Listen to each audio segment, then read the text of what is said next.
Alright, ladies and gentlemen, people have been asking me for a while to do a top 10 Dragon Quest spin-offs video. I did do one, but it was quite some time ago, and there's been quite a few new spin-offs that have come out since. There's also been a few spin-offs that I've played since that I hadn't played at the time of that video. So if you enjoy Dragon Quest content like top 10 videos, reviews, guides, all that good stuff, please remember to like, subscribe, turn notifications to all so you don't miss the next video.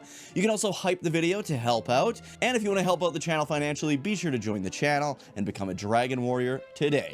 Now let's get started. Alright, so the first game I wanted to talk about and my number 10 favorite Dragon Quest spin-off game of all time is Dragon Quest Swords on the Nintendo Wii. This game had a great story, great gameplay, and some great characters. I'm a big fan of like on-rail light gun shooter games, so it was no surprise when this game was first announced that I couldn't wait to get my hands on it. And I played the absolute crap out of this game, despite the fact that my arm was getting sore and exhausted after many lengthy periods back to back.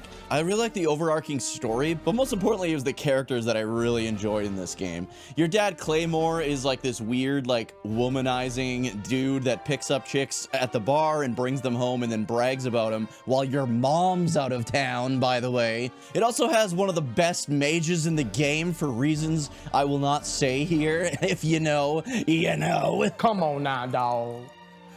Come on, man. I'm just impressed with how they were able to tell a really good story and have a good variety of stages, and there were like branching paths in the stages. The way they were able to just make a light gun shooter work with a Dragon Quest motif where you're like slashing and thrusting and blocking. You can use spells, you can charge up special attacks. This game really has it all. I played and own Kenshin Dragon Quest, and it is a very good game as well, but Dragon Quest Swords really took it to the next level, and that's why it's here at number 10. At number 9, I've got Dragon Quest Heroes Rocket Slime. This is a blast to play. It's a very cozy game. I mean, most Dragon Quest games are really, but it doesn't take itself too seriously. You've got like a fun little cast of characters. It's got those sweet tank battles. It's just a very unique game. I've never found a game similar to the Rocket Slime series. I still need to play the third game in the series. It looks absolutely badass with the big ship battles and kind of like open world exploration. It was unfortunately never released here, but I do plan on playing it eventually. The whole objective of Rocket Slime is to kind of rebuild your town and rescue all the slimes that have been scattered kind of throughout the world and take on the various gang members in tank battles where you pit your army versus their army, and you can launch a plethora of different things at their tanks. You got to break through and destroy the heart or engine of their tank to claim victory. I just really enjoyed this game. There's a lot of variety and great ideas here, and that's why it's here at number 9. At number 8 is Dragon Quest Treasures. I thoroughly enjoyed this game. A lot of people did not, and I do understand why. I do feel like if exploration isn't one of your top priorities when it comes to video games, this one will probably fall a bit flat for you. There is a story, it's just not like amazing or mind-blowing or anything. I do enjoy the new characters that it kind of adds to the Dragon Quest franchise. I love Eric. Eric is one of my favorite characters of all time, so it is cool to be able to go back and play as Eric as a young kid and kind of learn his origins. I think the best parts are honestly getting your monster party and seeing what their abilities are. I just loved running around with my monsters and using them to explore and defeat other monsters and rival gangs, if you will. The other thing I loved so much about this game is just the endless amount of fan service when it comes to legendary Dragon Quest items and weapons and characters, and it was just amazing. I was always excited to see what we were gonna dig up next. And that's kind of what just kept me going with this game. I love the lore behind all the items in the Dragon Quest franchise, and I'm just a huge fan of the designs of these items and weapons and equipment as well. So they even have the boarded up wall that Alina kicked out in Dragon Quest IV. So I'm not joking when I tell you they covered all their bases here. And that's why Dragon Quest Treasures sits here at number 8. list. At number 7 is Theatrhythm Dragon Quest on the Nintendo 3DS. This is another one that never came over here, unfortunately. It is very easy to play in Japanese. If you've ever played a Theatrhythm game, you know exactly what to expect. Amazing music, some great gameplay, and of course, an amazing cast of characters from the franchise. This one takes it one step further, however, as there's like a Sugoroku mode that allows you to kind of play through a Sugoroku board game and get extra points and benefits that way. You need to get a certain amount of points in order to like unlock characters and get orbs that also unlock characters. They also take this even further by adding job classes to all the characters. So yes, you can play as like the hero from Dragon Quest IV, for example.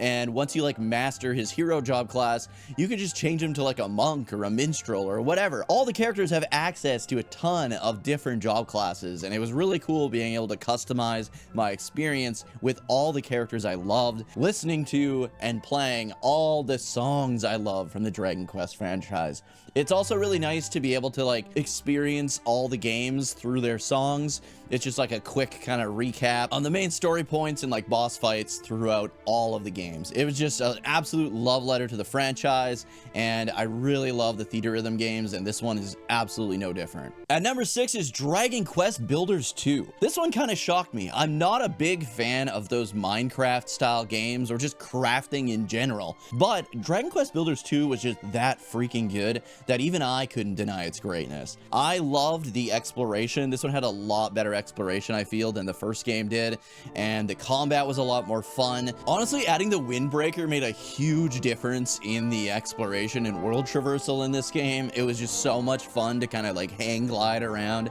and climb to the top of the highest mountain so that you can glide around and get around quicker. I just absolutely love that feature. I like how you also had your hub area that allowed you to kind of build anything you wanted and it wouldn't just get like destroyed. The multiplayer was fantastic as well. I remember exploring a bunch of the special islands with my friend Fates and checking out his custom area because he's a lot more crafty handy than I am. His area was like absolute insanity. Mine was like the bare minimums. But yeah, if you enjoy Minecraft style games and you haven't played Dragon Quest Builders 2, what are you doing with your life? This game was so good and the story was so good in this game that after completing it, I was like, man, I actually kind of want to play Dragon Quest 2 again, even though that was one of my least favorite games until the HD2D remake. For all this and more, Dragon Quest Builders 2 is the 6th best Dragon Quest spin-off game. At number 5, we've got Dragon Quest Monsters Terry's Wonderland 3D on the Nintendo 3DS. This is another one that never made it over here, but it has been fan translated and is absolutely amazing. I love this game so much. It is a great remake of the original Dragon Quest Monsters or Dragon Warrior Monsters back on the original Game Boy.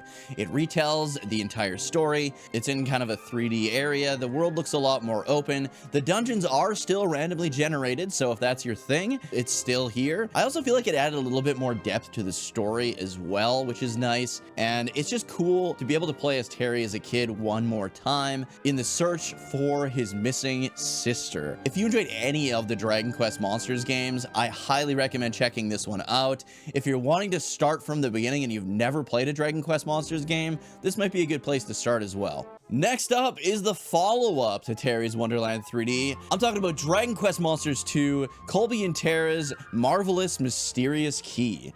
This is the 3DS remake of Dragon Quest Monsters 2, and in my opinion, it is better than Terry's Wonderland 3D in every single way. Not to take anything away from that game, because like I said, that game was amazing, but this one is even better. Just like the first remake, it adds so much to the sequel. In fact, it adds way more than Terry's Wonderland 3D did. It just feels so good to be able to explore the world of Dragon Quest Monsters 2 in this open 3D environment. I feel like the characters pop and stand out a lot more. The adventure just seems that much more grand than it did on the Game Boy Color. It's just so well done. They have like water traversal. You can soar the skies in this game. I just love everything about this. All your favorite monsters are here, and it just goes through, tells this amazing story better than it ever has. And that's why I love the Dragon Quest Monsters 2 remake on the Nintendo 3DS. Are you sick of the Dragon Quest Monsters games yet? Because at number 3 is Dragon Quest Monsters 3,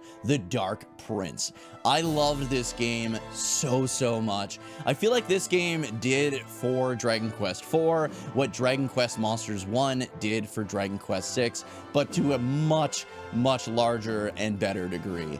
This tells this story of sorrow before Dragon Quest IV as well as all throughout Dragon Quest IV. It also changes the timeline a little bit. There's a little bit of a split in the timeline, and they do use great Dragon Quest lore reasons as to why and how this happens, so don't worry. It gives good insight into Sorrow's family, his whole situation and hatred for humanity, and it also delves a lot more into his relationship with the monsters themselves and, of course, Rose. You even find out that he's been hanging out with a young Toil in Trouble from Dragon Quest V.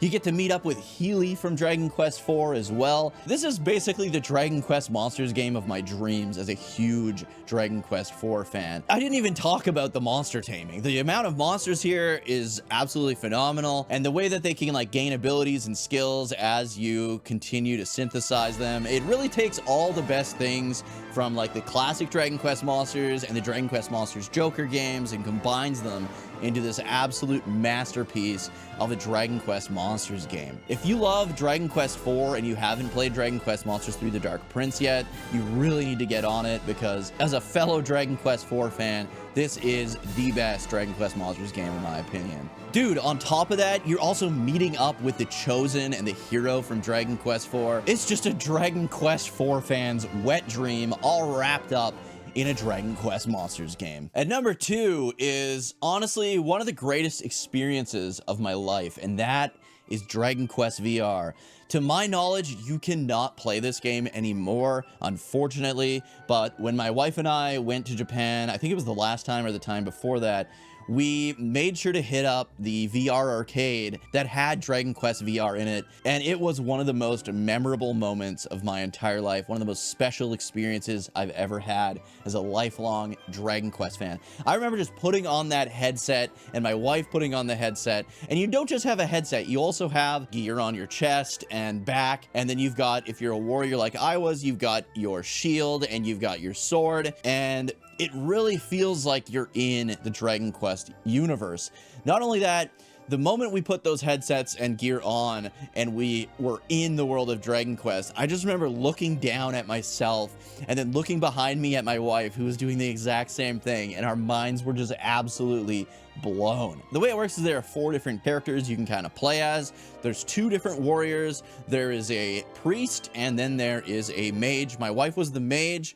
I was a warrior, this young kid was a warrior, and his dad was the healer. Thankfully, I ended up being the second warrior, because that meant I got to don the Zenithian armor at the end of the game, which is my favorite equipment ever. Speaking of favorite equipment ever, I am wanting to do a top 10 Dragon Quest weapons video. So let me know your favorite weapons and Dragon Quest equipment down in the comments, because I'm probably going to do one on equipment as well, because why the hell not? But anyways, we got all the way to the final boss and got absolutely eviscerated by Zoma because the little kid was afraid of him and hid behind his dad, the healer. But it was a fantastic experience all the same. I remember almost falling down when we cast the zoom spell, because all of a sudden we start glowing, I look down, and we are rocketed up into the sky. This is an experience like no other. I really hope that it gets moved to Dragon Quest Island or something, so people can once again experience this absolutely incredible game. And at number 1, we've got Dragon Quest Heroes 2. Deviating significantly from the original Dragon Quest Heroes, which I don't even like very much, Dragon Quest Heroes 2 is a true action RPG Dragon Quest game. The game feels wide open. You've got a ton of like world traversal, a lot of great combat and different abilities. The game has a ton of job classes, and then you've got skill trees pertaining to your different weaponry as well. So you can play as a martial artist and have a skill tree for claws, have a skill tree for bow staff, and so on. It's just absolutely insane how many things you can level up and how many different abilities that are at your disposal and different builds you can do for all the different characters. Obviously, the 2 main characters have the most versatility because they're not really locked to a job class, but you've got all these great legendary Dragon Quest characters that we all know and love, like Alina, Torniko Taloon, Terry, Jessica, Kyril is here. You also have Maribel and Gabo from Dragon Quest VII, and of course, you've got a great cast of original characters as well. I cannot overstate how well done the story is in this game. The story in this one was written by the guy who writes most of the versions of Dragon Quest X. Speaking of Dragon Quest X, guys, if you haven't played Dragon Quest X yet and you are looking to play it, check out my guide on how to play Dragon Quest X in English for free. You can play all the way up to near the end of version 4 for absolutely free. You have to check this out. Dragon Quest X is one of the greatest Dragon Quest games of all time. I ranked it number 3 in my all mainline Dragon Quest games ranked from worst to best video, which you can also check out here on the channel if you haven't yet. So be sure to like, subscribe, turn notifications to all so you don't miss the next video, and so you can check out all these other great Dragon Quest videos, great Dragon Quest content. I also do a lot of guides and all that stuff as well. I also stream at least 3 nights per week right here on the YouTube channel. I try to do Dragon Quest X every Saturday morning. But let's put that aside, continue talking about how amazing Dragon Quest Heroes 2 is. The world does a great job of feeling fully immersive in my opinion, and the stakes of these battles are higher than ever. It does a great job of kind of fleshing out the different factions,